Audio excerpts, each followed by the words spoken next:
And what's up, y'all? And welcome back to another episode of the Rampage review show. I know it's been a while, but we was back for the Dynamite review show, but now we are back for the Rampage review show. And with me, as always, is my co-host Leland Benford. What's up, bro? What is up, everybody? Time to talk about some Rampage. Yep. So we got a mostly this Rampage was a night of debuts and potential matches could be set up for Forbidden Door and matches that is close to this upcoming Dynamite for Road Rager and of course Blood and Guts. Yep, it was a lot of setup for what's to come. Again, I'm so sad that I can't be in Detroit when Blood and Guts come. Every time I see them talk about it, I'm like, oh man. But yeah, just a lot of setup. We had the debut, a couple of debuts. We had some more of them talking about the women's TBS division. They had some action. But yeah, a kind of standard episode of Rampage for me. Yeah, absolutely. And first off the match, we got Eddie Kingston versus Jake Hager. And this match came about when Jake Hager eliminated Kingston in the Battle Royal of Dynamite last Wednesday at the beginning of the show. And that's where Eddie Kingston challenged Hager for a match on Rampage. So, again, this match is close to setting up for the Blood and Guts that's going to happen 1 week soon on June the 29th, if I said it correctly. And this was a style of a powerhouse, amateur powerhouse in Jake Hager, and Eddie Kingston, who's more of the brawler type. It was definitely a mixed match kind of competition between the two.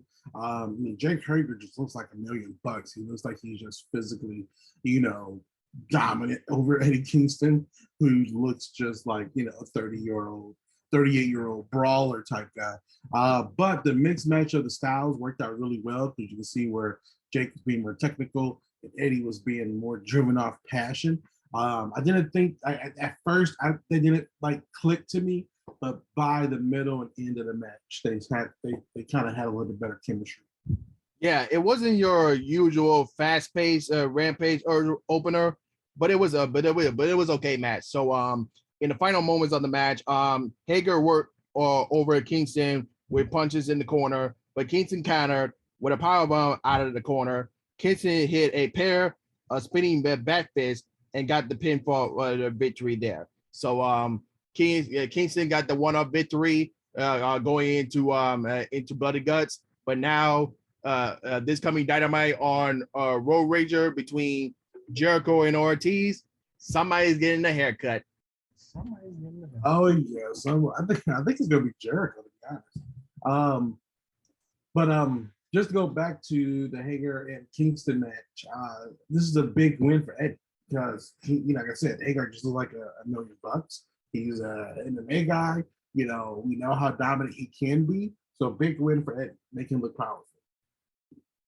Yeah, and speaking of the hair versus hair match, Ortiz had a promo hype up the match, but this can go either way. But I don't see Jericho losing this match. I don't see it. But it could turn either way. It could turn either way. Yeah, I mean, it could go either way. I think it's funnier if Jericho gets bald than Ortiz. You know what I mean? Or if he go back to that short haircut that he had before. Right. So this is the opportunity to kind of rebrand Chris Jericho, which he loves rebranding, and think about how funny the jokes could be on him with the bald jokes. I mean, it could be something that can last for a couple of months. So, I mean, he has a great head of hair, but it'd be funnier if Jericho gets the cut. As long as be better TV if he gets the cut. I mean, he had short hair before, but I mean, he's nothing too serious. But if he were to lose, I say he lose some of his hair, but then just kind of run out of it. That's the way I see it. I don't see him going completely bald. Yeah, I think he might lose, and then they figure out a way to get around it. But we'll see. It's gonna be something to watch, regardless.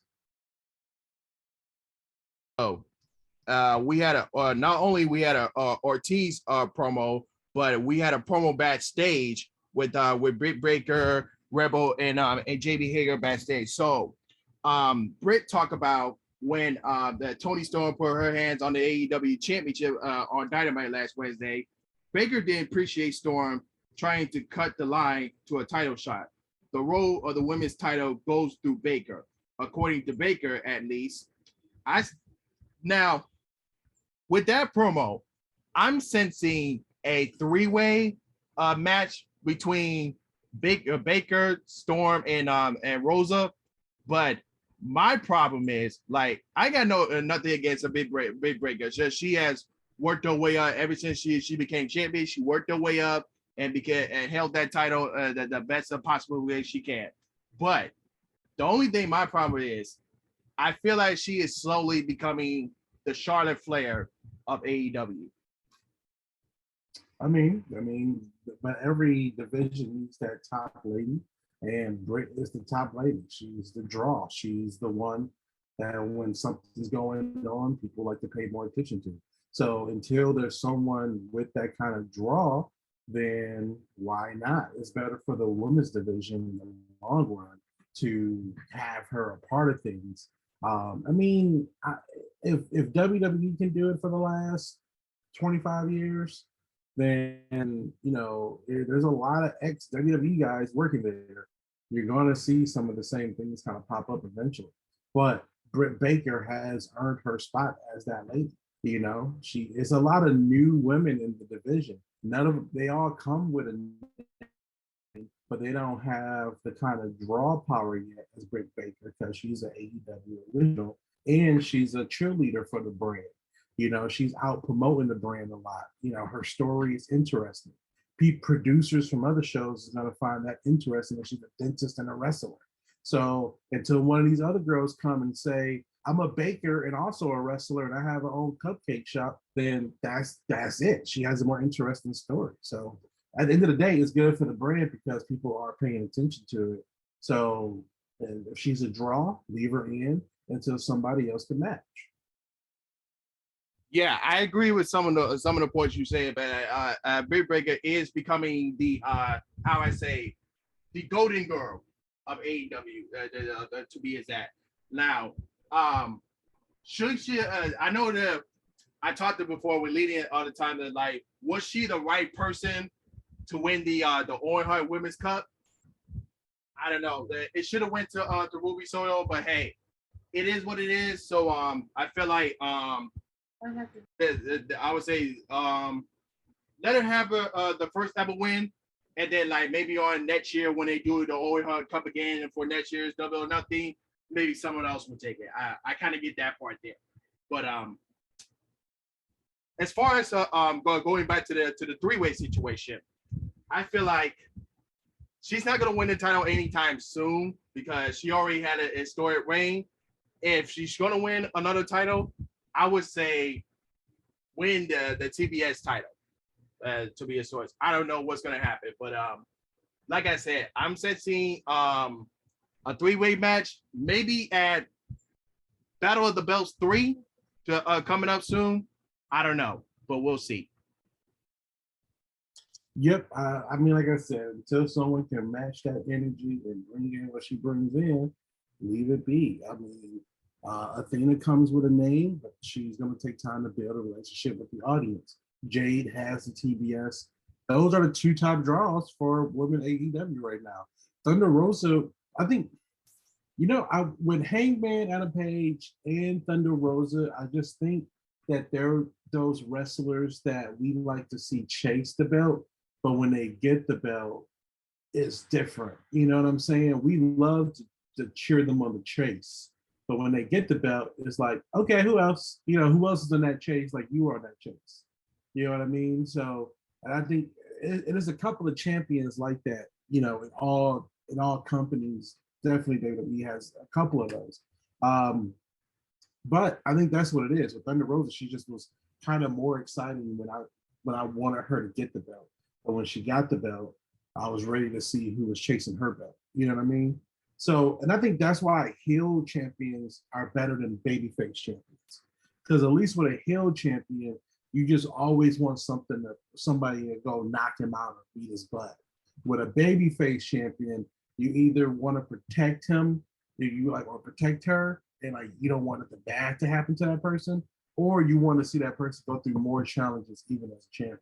So I don't know, but Thunder Rosa is just like some of her all her momentum getting the belt, and then also when she got the belt, they kind of messed that up a little bit. Like it wasn't the pay per view, but it was at this thing because it was in her hometown. So that even kind of killed the momentum because we was ready for her to already have the belt, and they prolonged it for no reason. So I think that all kind of killed her momentum. And it sounds like she's not happy with some of her time, which I think when she's out there, she's putting a lot of pressure on herself that she don't really need to put on herself right now. I think she needs to kind of enjoy it more than put a lot of pressure to be this face of the division. And I know that's what they put her in, but she was talking about that before she even got the belt. So I don't know. It excuse me. It works. It works out to have Jade and Britt be the forefront, while Tony, Ruby, Athena, Kiera, Statlander. Statlander, I feel like is like should be up there more. You know what I'm saying? Like she should be number 3. I think she is kind of number 3. But she should have her own storyline as well that's separate from everybody else's. Yeah, and we're going to talk about Jade, Athena, and Chris Statlander in a few moments soon. But as far as the AEW Women's Championship situation, they are leaning towards a three-way, with just a matter of when the match is going to happen. But moving forward, we had the debut, Satnam Singh, as he teamed up with Jay Lethal to fight a couple no names. So I was surprised. A lot of people was hating on Satnam Singh when he first debuted. I'm like, oh, he's just another great colleague and all that stuff. But like, I watched him. He moved really good for a big man. So he moved really good, and he know how to use his height and his size as an advantage. He even did a double crossbody, which was freaking awesome. So yeah, he did some big man stuff. That he hit both opponents with a running crossbody, as he held both of his opponents up for Jay Lethal to hit the lethal interjection on both guys to get the pinfall. After the match, said Satnam gave Fletcher a helicopter crucifix bomb. Singh looks pretty good for his first rookie match. Although it was 90 seconds, but he moved well enough in the ring. So I definitely give him props for that. Yeah, I mean, he looked like a big guy in the ring. Again, this is one of those things with the original debut was kind of a little messed up. But then once we kind of, I mean, he looked good in the ring. I ain't gonna lie. I'm glad that they got the giant. Give him more time. That crossbody was crazy. Like a guy that big doing a crossbody is ridiculous. So I think giving it more time, I think he could definitely be a big draw for AEW coming up. He needs those big matches. He needs, put him in with those baby faces and let him become a real good big guy heel, and then make him a baby face, at the end. Once he goes over and be a baby face, big pop for the guy. So definitely a good prospect that we got here. Yeah, as far as I've seen it, and Jay Lethal, I feel like they're still in the rivalry with Samoa Joe, even though Lethal and Singh took out Joe in the post Dynamite post Double or Nothing show. So Joe is out, but like when they're gonna revisit that rivalry, I say when Ring of Honor does another pay-per-view, and probably around SummerSlam weekend, and then they could do just Samoa Joe versus Jay Lethal for the ROH World Television title.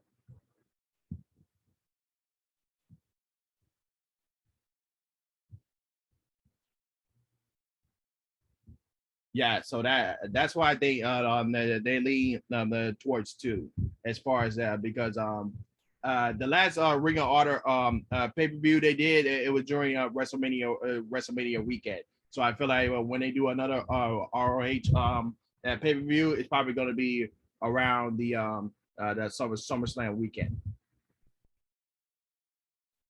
Talking this whole time, Joe. All right, go ahead. I was gonna say exactly. I think you know, they're doing that new Ring of Honor pay-per-view coming up soon, correct? Yeah, they haven't announced it yet, but I feel like they're gonna do it around SummerSlam weekend. SummerSlam weekend. Okay. I think when Ring of Honor starts to really start getting moving, and then like we can watch AEW on Wednesdays, and then watch Ring of Honor like on a Thursday, and see how these stories start kind of connecting. Because if they do Wednesday, Thursday, Friday or Rampage, that'll be a good little end of the week wrestling kind of for me. You know, with all these three shows kind of connected with each other a little bit, that's pretty dope. But I think going back to my original point, I think Big Man is going to be big in AEW once he, get his experience. We watch him grow. We see what stories they put him in, and then go from there.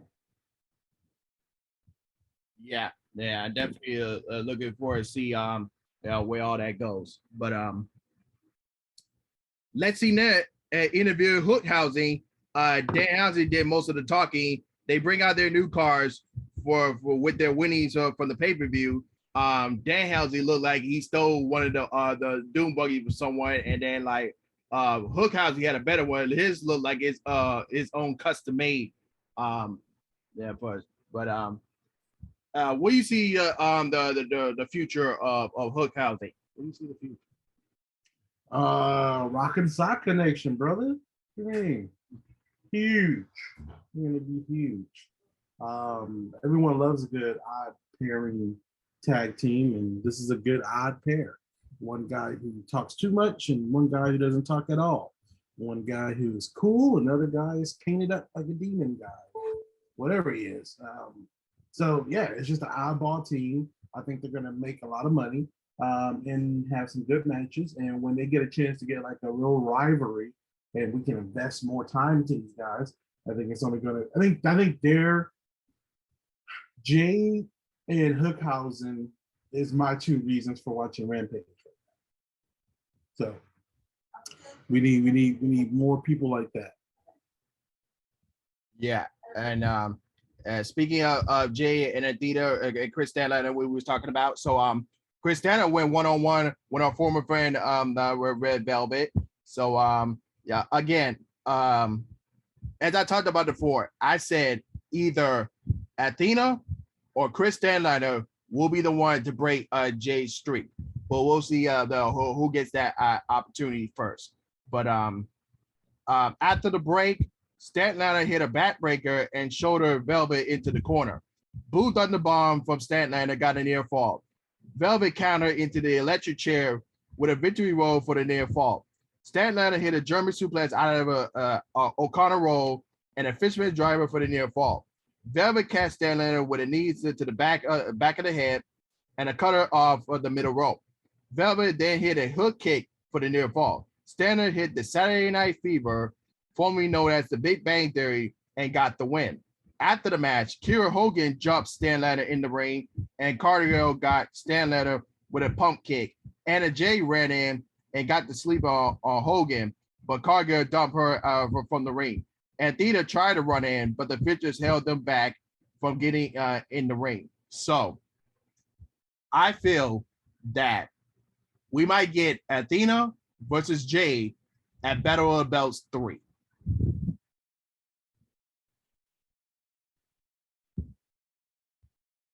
Again, I think definitely with Athena and Jade, I think they can go. I want Athena to be the one in the street. I think you're right. They will have it at the Battle of the Belts. But I definitely want Athena to be the one to defeat that streak.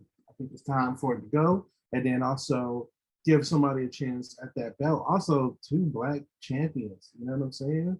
First two champions are black female. Let's give it up for that. So Athena is definitely now. Will she be the one to do it? Would she beat him at Battle of the Belts? Most likely. I mean, why prolong it? I think it needs to be a shock value, type thing. Like, oh, the streak is finally defeated.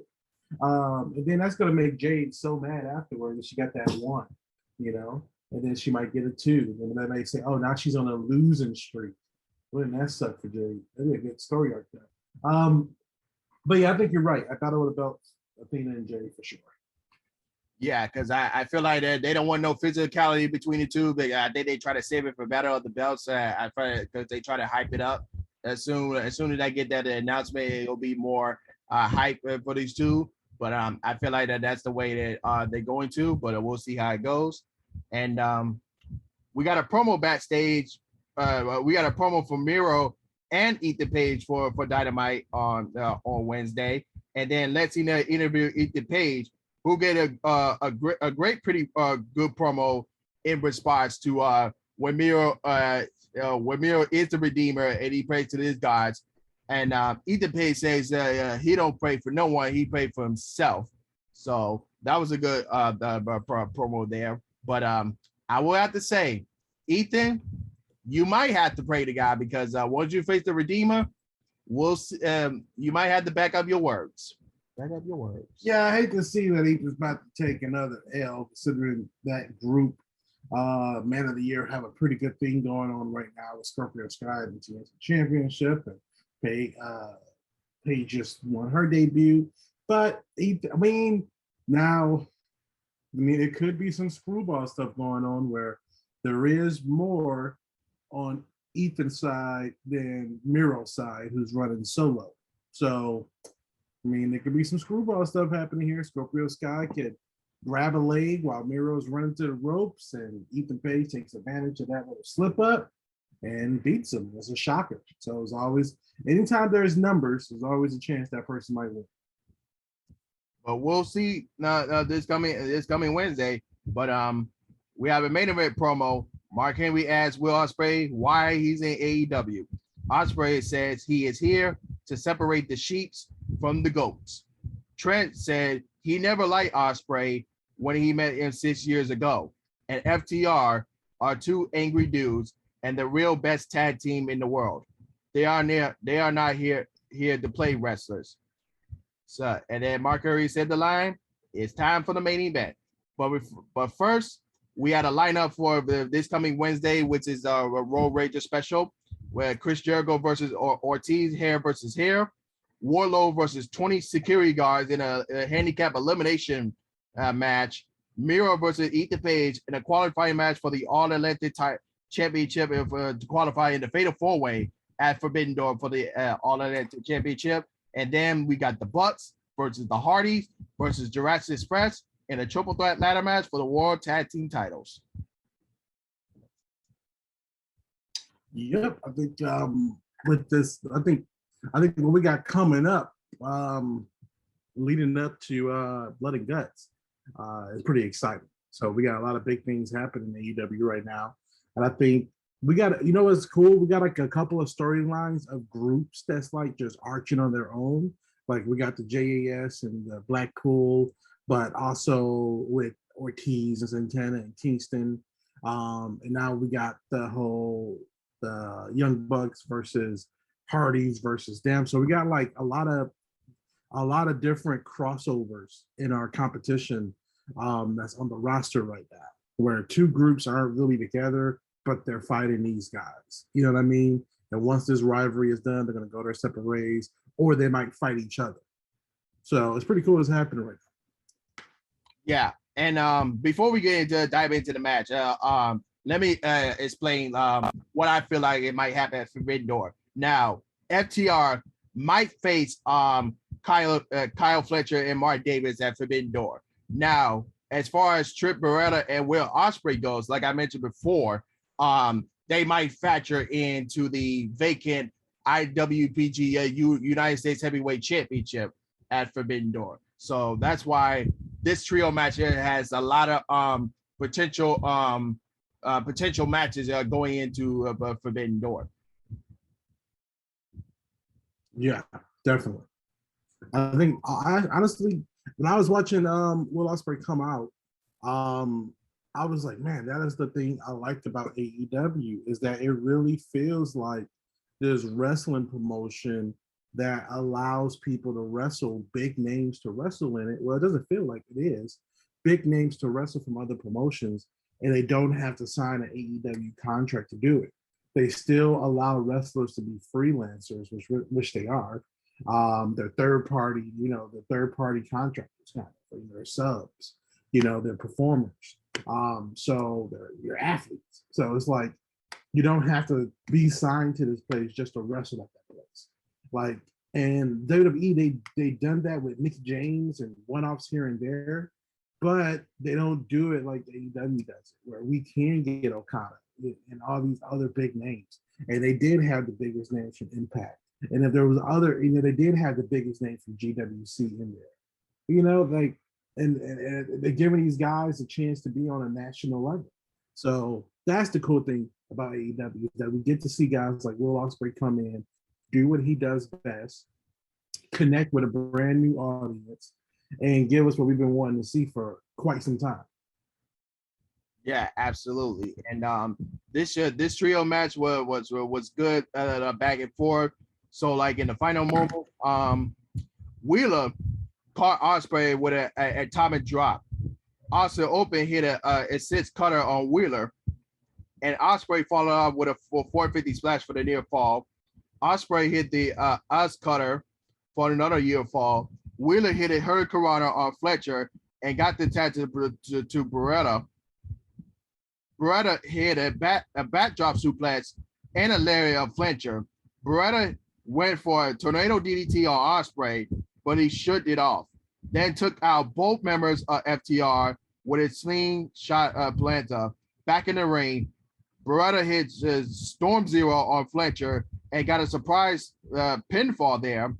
Kind of shocked at that finish, but it was a great match. But it was definitely a great match and a great way to end the show. Now, certainly to take notes from last week's show, the trios match went well by checking it out. Will Ospreay looked every bit of his reputation as one of the best wrestlers in the world, and Ospreay and Harwood's exchanges were phenomenal. But other than that, it was just a good worthy show for this week. Yeah, it was a good show. The best part was the ending for sure. Will Ospreay being in there is phenomenal, and they had a good match. Was I expecting Trent to get the finish? Nah, not really. But I never really expected a lot from Trent. Maybe because I just wasn't a fan of his when he was in New Japan, or I wasn't watching when he was in it, things like that. But yeah, another good episode of Rampage. Pretty standard episode for me. That's why I say Trent is going to be factored into the IWGP United States Championship match at Forbidden Door, along with Will Ospreay. Yeah. But other than that, that was our Rampage review show. If you guys enjoyed this episode, if you guys are watching on YouTube, don't forget to like, comment what you think about the show. If you're an AEW fan, and don't forget to share. Hit the notification bell when a new episode are uploaded, and subscribe.